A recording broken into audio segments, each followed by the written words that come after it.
कटक जिला टांगी चौद्वार स्थित मागुरा पंचायत अड़म्बुर ग्राम श्री श्री पतित पावन मठ श्री मंदरधर दासंक पीठरे अनंत कल्की महायज्ञ अनुष्ठित हो जाइछि।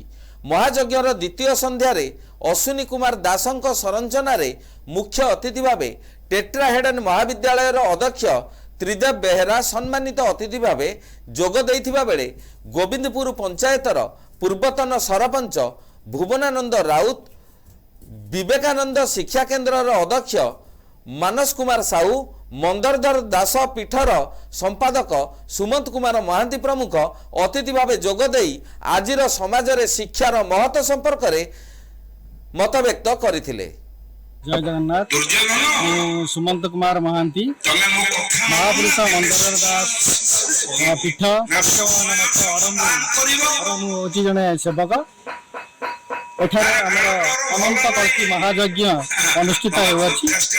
एही यज्ञ आमर आरंभ होइछि। एही यज्ञ रे आमर सर्गई अछि। यहाँ पर आमर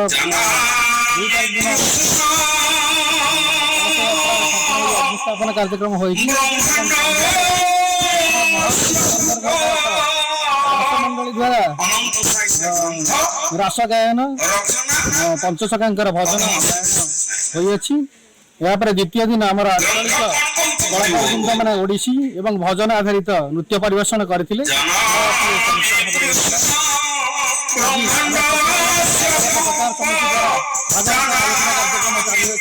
यही कार्यक्रम